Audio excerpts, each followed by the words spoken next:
I'm here today to talk about Griffith College Library's use of UDL to help us better support our learners' understanding of academic integrity and help them avoid that trap of unintentional academic impropriety. This is something that all academic libraries are familiar with, students coming into the library with so little understanding of this area, and we're very aware of those that we're not seeing at all coming into us. Sorry. I'll move on to my next slide. Oh, there we go. Okay, so just putting us in perspective, the library linking us in to the area of academic integrity, it's clear that we're very much in tune with the approach that's taken in the name academic integrity guidelines, which is great to see. And the language used is very much in line with that you'd find in any of the professional library information literacy guidelines also. And again, looking at the Lexicon of Common Terms document, there's many areas here where librarians, we routinely support students. We look to approach giving support in these areas, though not by teaching them from just a skills-based how to avoid plagiarism perspective, but we rather look to use them more as a means to engage students on a deeper level with their learning. So for us, examining our services there, we found that the CAST UDL guidelines were a really very practical way for us to step back and just examine what we were doing well, what we could improve on, and what we could build on. The guidelines provide a really strong focus and really fantastic prompts and examples where UDL principles can be applied. So I really recommend people to have a look at those. I'll be providing links at the end. These helped us visualize where we could make immediate changes and how we might change our approach going on into the future. So at its core, UDL is a framework that looks to create an equitable, accessible environment for everybody.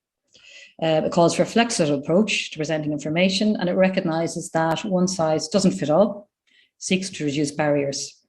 So rather than creating add-on solutions ad hoc, as we see what are perceived problems, really we should be designing inclusive materials and learning environments from the very start.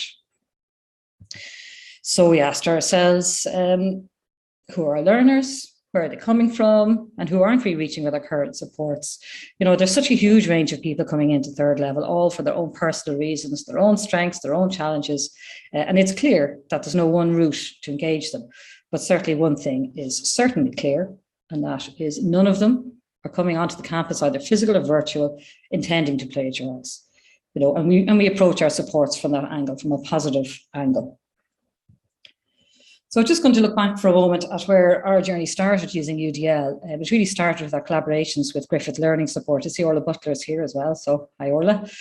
So together we've done a number of various workshops together, and somebody from each department took the UDL badge there in 2019, and we're now in our second year facilitating that in Griffith. That's been a fantastic experience. But I just say that the joint project for me personally that we worked on together that really stands out to me is the National Forum seminar on supporting neurodiverse students in higher education. It was such an interesting and engaging experience. And for me, it very much influenced my understanding of the importance of UDL and how influential that the building of an inclusive environment can be. So if we make changes addressing those very students that are experiencing serious challenges in our learning environment as it stands, if we address those situations, that actually benefits everybody very much so as well. So during the pivot to online over COVID, it certainly looked, it was essential for us to increase our reach beyond the physical campus libraries. We looked at our offerings through the lens of the CAST UDL guidelines, and that, as I say, has been a really good focus for us to identify those areas that we could build on. It was really important to make it achievable and realistic. I just say, you could reach for the stars, but that's what I like about UDL. You can just take aspects of it and it can really build on over time. It's a very, very practical framework. So to guide us in working out how to go about making these changes, we started looking at the multiple means of representation pillar, the what of learning. And that identified many areas that we could immediately take some practical decisions on, developing many of our current learning resources. So the ability to discover resources independently, that's vital. Many of the changes we made facilitated that. We looked to create flexible materials that could be repurposed and used in a variety of ways. So within library training, for lecturers to use in their classrooms, or as I say, for discovery by the learners searching independently on the website or a YouTube channel, for example. But the pivotal part of our project was creating a central accessible website. Previous to this, we were working through Moodle, so it was behind a password there. So it was important for us to make this much more accessible. And we worked with a website developer to create a website that was intuitive to navigate. Made strong use of visual cues was important, and it allows us, in fact, to have a central point of interaction with our learners. But it also allows them the scope to discover resources and make those connections for themselves between academic skills and how that they can build on them, make them relevant to themselves. So with that in mind, we've also put more of an emphasis on our YouTube materials. So we've added captions, for example, where we can, and we certainly going forward, we will continue to use those. That's something that could benefit the hard of hearing, students where English isn't their first language, or someone's in a busy environment, just needs to keep the sound down on the bus. I use that myself a lot, actually, just having sound down, reading the captions. So it's not a question either of reinventing everything all at once. Like, we built up resources that we use to support classes and workshops. So what we did was we created playlists of these and applied some themed graphics. And that allows learners to make connections between the resources that they mightn't have otherwise. And again, discover new resources to support them. The area of engagement, the why of learning, this area is a vital aspect of our supports. We want to maximise the use of our library resources available to our students beyond that self-selecting group, just seeking our assistance out. So we needed to scaffold a range of supports that are appropriate to students at various stages, first year, third year, postgraduate, and acknowledging the different cultural and personal approaches that they take in accessing supports. So, for example, where language might be a potential barrier. So just looking at some of the ways that we interact with students, the informal issue desk continues to be one of our most important access points for students. So we very much utilise that. But we also look at workshops, promote ownerships in workshops. So we make it a policy so that students have their own assignment with them, research topic, work on something meaningful for them. We might just use a rubric if it's a quick class that we're just been invited into, but we'll make sure that we use the rubric for that module to discuss topics so that it really is meaning for them, as I say. Labs encourage collaboration. People book small group labs with us, or we can also pair people together in labs if they're working alone. Moodle tutorials even.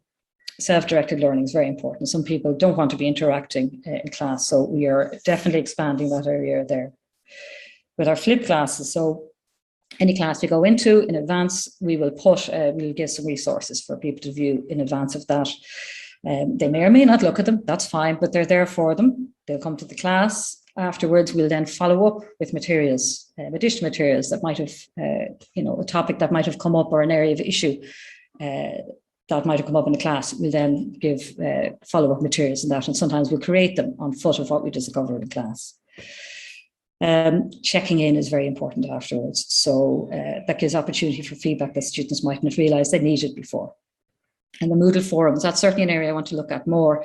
If you answer a question for one on a Moodle forum, you're answering it for many. And again, it lets people see that they're not alone in those questions. And that's really important to develop that. Getting the message out is really important.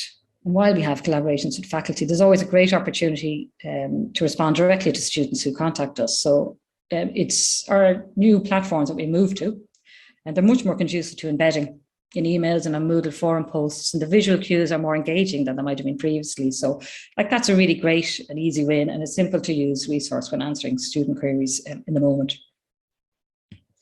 Looking to the future, many of our plans, they're linked with the action and expression pillar. So we're looking to develop academic writing workshops. We're also looking to look into an onboarding and outreach program with supervisors.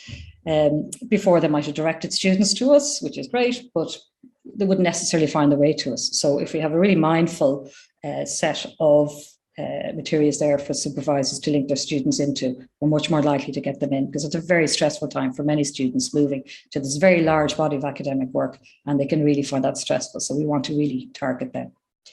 And like many other institutions, we're looking at creating tutorials, interactive, self-directed courses on Moodle that can promote best practice with your academic research skills and writing skills, and promoting the ethical use of resources there.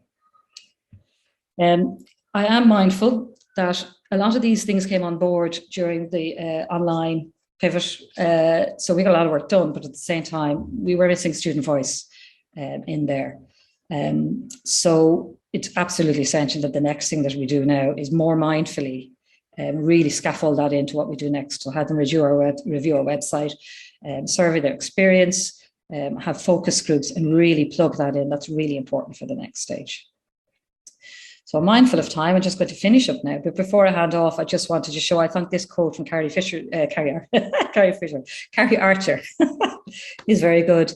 I think it really, really nicely encapsulates the respect that we should have for the variety of our learners that we see every day and how much we can learn from them.